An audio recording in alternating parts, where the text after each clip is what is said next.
bienvenidas a una nueva emisión extra, especial, súper especial, más entrevistas en 32 minutos. Estamos junto a Alejandra. ¿Cómo estás, Ale? Muy bien. Sí. Tenemos buen invitado. Tenemos buen invitado. Ya dejó sus cositas el día martes en la emisión habitual de 32 minutos y hoy vamos a profundizar. Estamos nuevamente con René Joffre.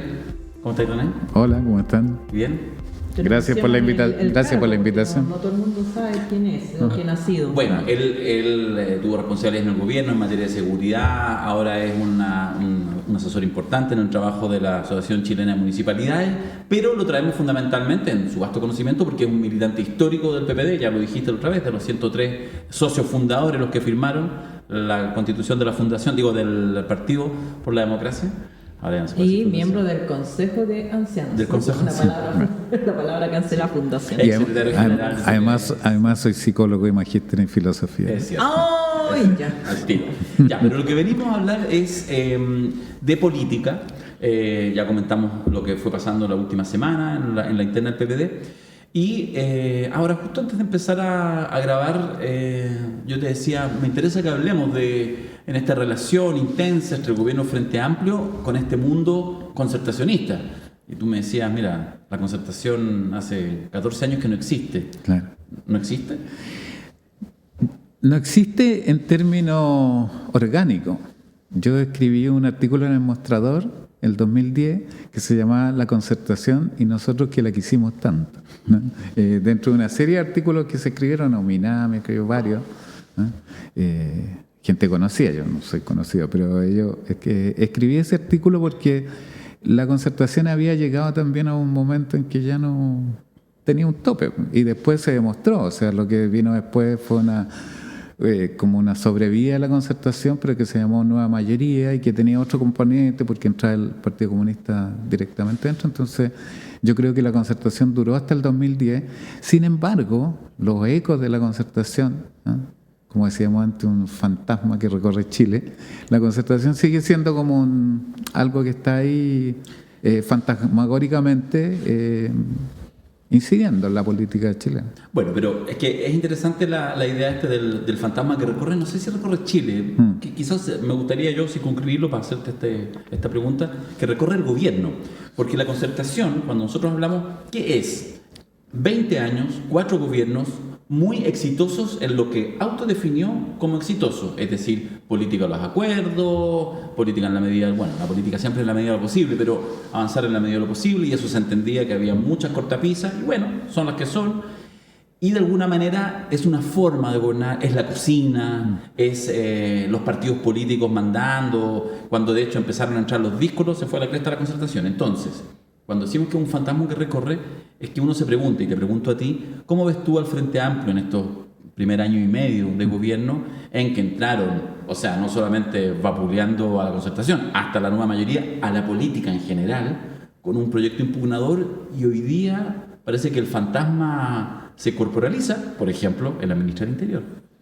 Claro, lo que pasa es que yo creo que la concertación fue exitosa para el ciclo político que le tocó dirigir.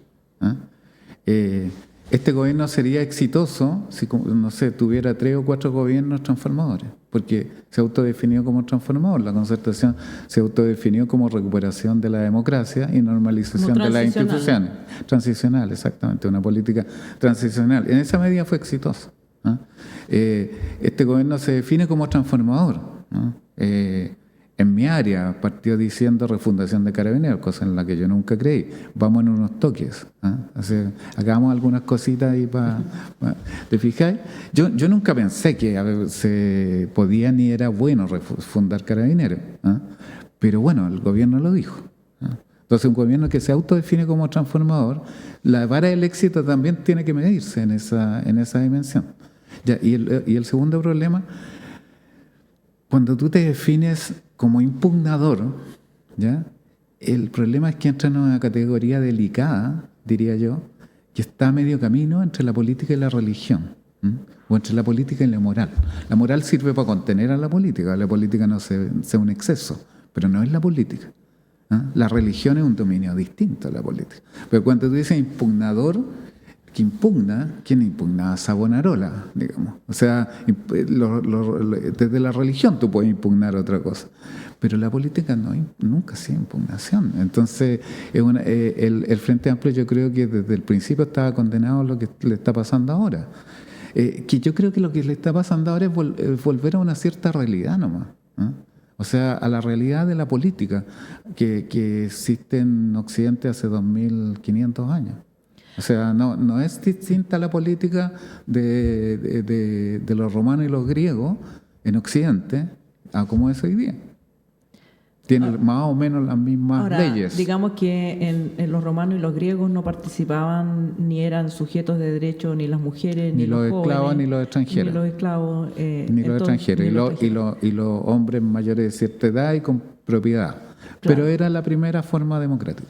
Pero digo que es mucho más posible. En Atenas, no en Esparta. Es mucho más estable un sistema de gobierno o un régimen donde hay consejos de ancianos y hombres más o menos que se conocen, que más allá de sus diferencias... No, pero no era nada estable. O sea, habían asesinatos, era más crudo que ahora. Sí, bueno, la política era más cruda. Más crudo que, por lo menos en Pero Chile. como sistema de gobierno es más estable, y vuelvo a mi punto, es más estable, es más posible llegar a acuerdos más control del poder. Cuando la cocina es más chica. Claro. Ese, digamos, Sí. dato de la causa. Sí. Y cuando hay que incorporar, porque hay que incorporar a mayorías y minorías que han sido postergadas históricamente, es más difícil. El mismo PPD fue impugnador en su momento.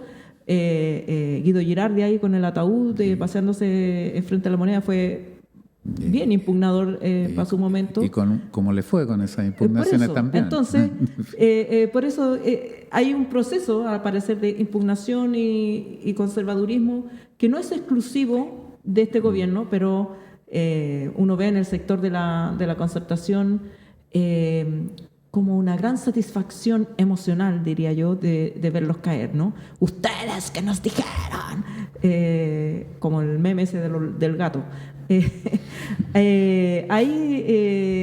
un componente emocional también en esta disputa? Yo en el peor momento del Frente Amplio de este año vi pasar un tuit que decía, ¿estamos gozando? Sí, estamos gozando. Digámoslo. Claro, digámoslo. No, claro, yo sí, sin duda hay un componente emocional, pues sin duda cuando te sacan la cresta así de la manera en que te la sacan y después los demás están en lo mismo. Yo, como no creo en esas cosas, no creo que la estabilidad de las instituciones democráticas sea conservadurismo. ¿Sí? Yo creo que el conservadurismo es otra cosa. ¿Ya? Entonces, ¿En qué se va? No, la estabilidad, o sea, para que le vaya bien a las mayorías, incorporar a esas mayorías, tiene que haber una estabilidad de la sociedad. Tiene que ser una sociedad estable. Porque si no, una sociedad así que está como en el que metámosle, como decía nuestro embajador que ahora debe hablar portugués de Polo, metámosle inestabilidad al sistema. ¿A quién le sirve eso? A los más pobres no. O sea, no, a la gente que puede sostener esa inestabilidad puede ser que sea entretenido, hasta entretenido hacer un cambio, pero eso es frívolo también. En el gobierno, en todos los gobiernos de la concertación, se hablaba de esta figura de los operadores, que digamos eran las personas que salían a, en algunos casos facilitar, en otros casos obstaculizar y en otros casos corrompían. Claro. ¿Tú crees que a este gobierno le han faltado operadores? Yo creo que a este gobierno le ha faltado estrategia política más que operadores. Le ha faltado una mirada más larga. Nada más que... Ahora, los operadores que tienen son bien malos, pero porque han cometido muchos errores. Pero bueno, son errores propios también de la inexperiencia en el manejo del aparato del Estado. No es llegar y meterse al Estado tampoco es llegar y hacer un curso, como se ha dicho, no tampoco con un curso. Con un curso de la Contraloría no se subsana. Es experiencia en el cuerpo. Y claro, yo me imagino que el segundo gobierno de Boris va a ser mucho más exitoso porque va a tener mucha más gente preparada para gobernar. O sea, ¿todo este gobierno ya lo das por descartado? No. Yo creo que hay que ayudar al gobierno a salir adelante porque, mira, por ejemplo, en el PPD, en algún momento, cuando Piñera estaba en el 6% y todo el mundo estaba démosle a Piñera. Vamos. En el PPD se discutió mucho una decisión si Heraldo Muñoz, el presidente de ese entonces, iba a La Moneda porque convocó a todos los partidos. Yo voté así como entusiastamente a favor que fuera, porque no, por lo que te digo, o sea, yo prefiero una sociedad estable. Creo que eso es mejor para las mayorías, es más, sostiene mejor la democracia a una sociedad inestable en que se parece que las mayorías van a participar, pero es como un machetún y después, ¡fum! Eso ya se vio además en la experiencia histórica. O sea, la Revolución Francesa, ¿en qué terminó el jacobinismo? En la Restauración, pues, y después en Bonaparte. O sea, no es que aquí vamos a hacer la revolución y las cosas pasan y van a... No.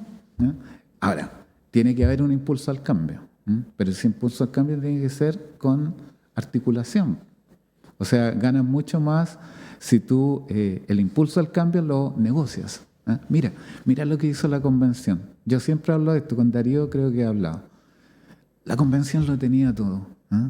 Podría haberse sentado con la derecha, le he dicho, ustedes temen que nosotros les vamos a ir a quitar el tema de la propiedad, porque esos eran los temores iniciales, o que les vamos a ir a quitar tal otra cosa. Ya, y la derecha, ponte que te hubiera dicho, sí, ese es nuestro temor. Bueno, conversemos. Instalemos en Chile un Estado social y democrático de derecho, pero resguardemos la propiedad privada y resguardemos el tema financiero, los equilibrios macro y todo, pero denme esto otro. O sea, te sentáis a un ejercicio y mira el avance que habría sido.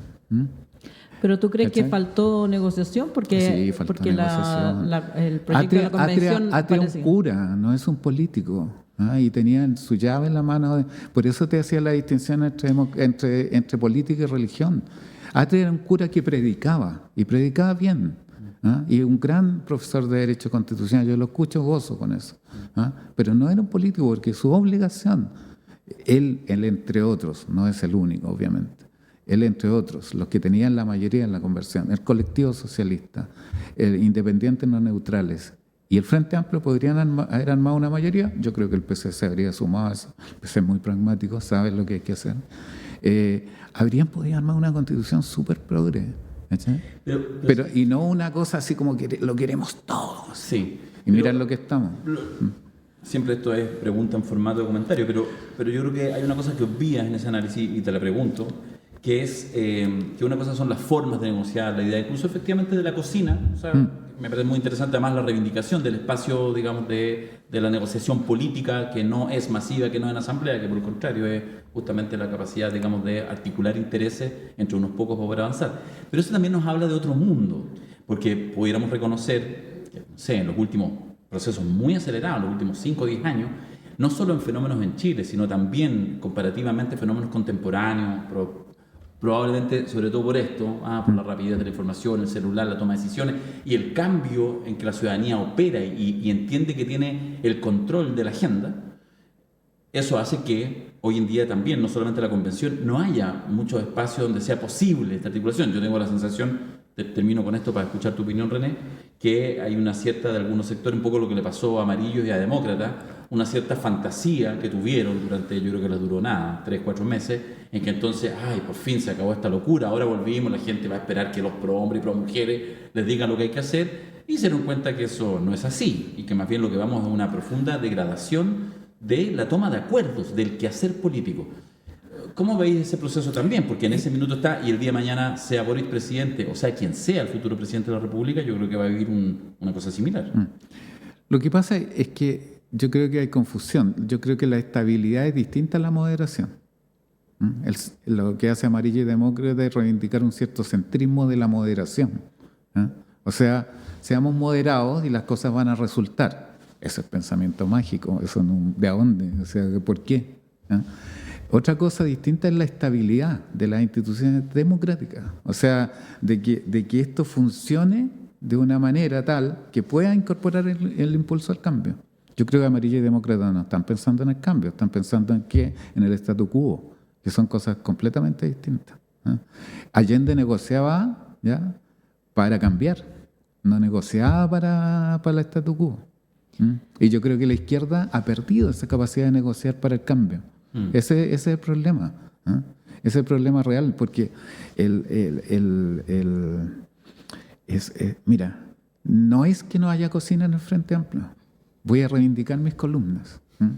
Escribí una columna como el 2015, por ahí, en Tele 13 Radio, que se llama pero no le hagáis propaganda a los otros boliches. Ya no sé, perdón. es broma. Cierto. Con escribir una columna es suficiente. Corten. Súper No, así. bien ahí, bien Iván. Ya. No, hice una columna para otro medio que se llamaba Dos jóvenes lobos en una pequeña cocina, que se refería a Boris Jackson, ¿no? ¿O alguien cree que ahí no se cortaban las cosas?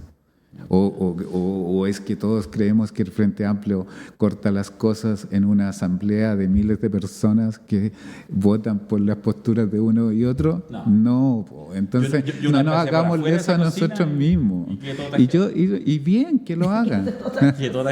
Y bien que lo hagan. O sea, el presidente Boris, lo que la derecha caricaturiza como voltereta, lo que ha hecho es reivindicar la política. O sea, ha dicho, a ver, por aquí no va, vamos por acá. Esa es la política lo real, de lo verdadero, no de la imaginación. Ya, pero lo real, tú dijiste negociar para el cambio. Negociar para el cambio, que, sí. digamos que es un horizonte, ¿cierto? Sí. Y Allende, lo pusiste como ejemplo, Allende negociaba para el cambio, pero también golpeaba la mesa. O sea, nadie se confundía para dónde iba Allende. La concertación. Sí. La concertación. Sí, que se confundía. Discúlpame que te haga el. O sea. Pero no me desvíes. No me desvíes. No te desvíes, ya. Okay. Podemos discutir después. Podíamos ya. discutir después de eso. Pero digamos que Allende tenía una meta, iba para allá. Y negociaba, pero no, aparentemente, por lo menos los 3 años que fue la razón con la que justificaron el golpe, era demasiado cambio. Para la concertación, o sea, con tu análisis y otros análisis que hemos escuchado, parece que todo era perfecto hasta que aparecieron estos chiquillos que con razón ninguna vinieron a desordenar el naipe y ahora han entrado en razón de nuevo. O sea, la concertación no hizo nada mal, no hubo financiamiento ilegal de la política, no hubo puerta giratoria, no hubo gente dejando de negociar para el cambio. O sea, completamente. Pero ahora también hay financiamiento ilegal de la política, por lo que se está viendo. O sea, en cualquier gobierno puede haber financiamiento ilegal de la política. Ese es como la sociedad de nuevo le pone límites a eso. ¿Ah? Ahí está la ética, ahí está el poder de la ética. O sea, ¿cómo le ponemos límites a la política? Bueno, mira, si a la política no le pones límite, hace lo que quiere, porque es el poder. ¿Ah? Por eso antes se mataban, ahora no mataban. Claro. Bueno, en algunas partes siguen matando. Entonces, hay que ponerle límites, porque siempre va a haber la posibilidad de financiamiento de la política. No es que hay financiamiento ilegal de la política. En la UE también había financiamiento ilegal de la política y en los gobiernos anteriores no era tema. Y antes también probablemente. O sea, es seguro que había, pero no era tema. Entonces, el tema no es que haya financiamiento ilegal de la política, el tema cómo la sociedad le pone límite a eso, qué límite le pone, qué sanciones, por ejemplo, esta cosa del delito de cuello y corbata. Ahí hay un punto interesante para meterse. Por ejemplo, esto de los impuestos a los súper ricos, ese es otro punto interesante. ¿Cómo tú pones cortapisas? ¿No? Es decir, mira, aquí en esta sociedad no hay nunca financiamiento ilegal de la política. Eso es imposible. ¿Eh? Imposible. Entonces, lo que tenéis que hacer a ver, ¿dónde ponemos los controles? ¿Dónde la democracia se protege de ese tema? Pero... Y la concertación cometió, obviamente, muchos errores, pero también tuvo la capacidad de generar muchos acuerdos. O sea, yo veo lo que está pasando hoy día con la crisis que hay entre la política y el dinero, porque vuelve a haber una crisis entre la política y el dinero, con la plata de los más pobres, además, que es más jodida. Entonces, en esa crisis que hay hoy día, de la política del dinero, yo veo que el gobierno está un poco, claro, el ministro Cordero sale bien, juega en general bien, la ministra Toa también, Marcel, Elizalde, pongo varios casos que juegan bien, parecieran dominar sus puestos en el campo de juego. Pues no hay un equipo, ¿te fijas? No hay un... Es pura individualidad. Claro, no hay un proyecto para jugar. Entonces, el punto es cómo ese juego en equipo, que sí se veía en la concertación, que jugaba en equipo, en sus mejores momentos, porque después ya la cosa, se armaron dos equipos internos, autocomplacientes y autoflagelantes, pero en sus mejores momentos llegaba a jugar en equipo. Por eso te digo que a este gobierno, más que operación, le falta estrategia. Ese es mi punto. Hace un rato atrás, yo creo que algunos de quienes están escuchando esta entrevista dijeron, a ver, voy a echarlo para atrás. Dijo eso, René, hablando de la inexperiencia del actual gobierno. Dijiste, bueno, en el segundo gobierno de Boric. Yo esto te lo escuché alguna vez, por eso estaba alerta. ¿Qué es esa idea? ¿Qué es lo que estás diciendo tras de eso? ¿Tú crees que efectivamente eso es factible y más allá de eso crees que fallaba la cosa? Aunque vayan las cosas muy mal, ahora, supongamos que las cosas vayan a mal, o sea, todavía a más mal. Todavía peor. Claro, suponte que todo, y termina el gobierno mal. Supongamos que gobierne Kast, yo no creo que vaya a gobernar Kast. No tengo ninguna evidencia empírica que me lleve a sostener que Kast puede gobernar el país. O sea, que va a ganar la elección. Ninguna. Incluso que hay una apuesta. Sí, tengo varias apuestas jugadas, así que espero con eso solventar mi vejez. No creo que Kast vaya a ser presidente. Pero suponte que gane la derecha esa elección. Que yo me equivoque además y gane Kast, la versión más ultra de la derecha. ¿Qué va a quedar? ¿Qué liderazgo va a quedar? Boris. Boris va a ser el liderazgo. Y para una segunda vuelta, Boris va a estar con probablemente en la derrota, la coalición se va, los dos grupos estos que hay, se van a juntar, van a decir, pucha, ¿por qué no nos juntamos antes? Todas estas cosas que pasan. Tan estudiado además que estas cosas tienen unas duraciones, así como duran como un año, las recriminaciones mutuas, después de una derrota. Duran más o menos un año y después se pasa a otra fase, está súper estudiado todo. Como las fases del duelo en versión Exactamente. Y bueno, y ahí ¿qué va a quedar Boric, en mi opinión? ¿Con qué constitución? Ojalá con la del lago. Yo pienso. Aquí Jofre llamando a votar rechazo. Yo te digo más, tengo decidido votar rechazo. A menos que pase algo que digan, no, mira, si vamos a poner la constitución de los expertos ahí, pues ya, bueno, la pienso. Pero si no, yo estoy decidido a votar rechazo. René Jofre, muchas gracias por esta conversación muy, muy sincera, muy afectuosa, así que gracias por compartir acá en 32 minutos. Gracias a ustedes por invitarme. Gracias. Chao. Nos vemos en una próxima, aquí en 32 minutos, en estas versiones extra. Somos tan cariñosos. Sí, no, en la próxima columna de Jofre en la página 32 minutos. Tranquilo, o sea, hello. Ya sé. Chao. La última que escribí fue para CNN. Pero bueno. Antes que el gobierno asumiera de Boris, y le puse al final una frase que decía, la gestión, la frustración por la... ¿Cómo se dice cuando la expectativa es tan alta? Por la expectativa inflada, no sé qué. Expectativa no cumplidas. Está a la vuelta de la esquina. Bueno, Alejandro, Darío es testigo que... ¿Estamos fuera ya o no? ¿O todavía no seguimos grabando? ¿Estamos fuera? No estamos fuera, así así que ven, ya. Un momento, ahora sí, ya. Chao. Espérate, que diga lo que tiene que decir. No sé. Quiero saber. Bueno, para decir. Momento, todavía no se vayan. Darío es testigo. No lo voy a decir. No. Hasta el lunes, acá en 32. Lo vamos a reportear y se lo vamos a decir.